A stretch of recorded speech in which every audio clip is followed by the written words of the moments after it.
नमस्कार दोस्तों, आपका स्वागत है देसी गर्ल आयुर्वेदा में। आज का हमारा विषय काली खांसी। तो चलिए, काली खांसी का क्या उपचार है और कैसे ये ठीक होगा। तो इसके लिए सबसे पहला हमारा उपचार है, केले के सूखे पत्ते को किसी मिट्टी के पात्र में रखकर तेज आग में उस पात्र को गर्म करके पत्तों की भस्म बनाकर रख लें।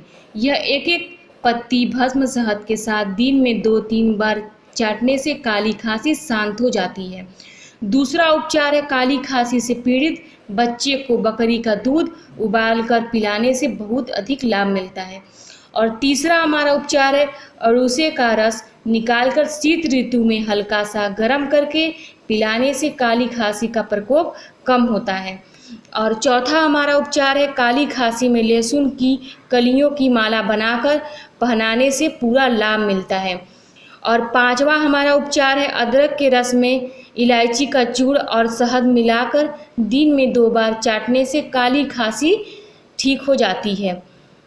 और छठवां हमारा उपचार है, काली मिर्च 2 ग्राम और मिश्री 10 ग्राम की मात्रा में लेकर पानी में उबालकर छानकर और हल्का गरम पिलाने से काली खांसी कम हो जाती है।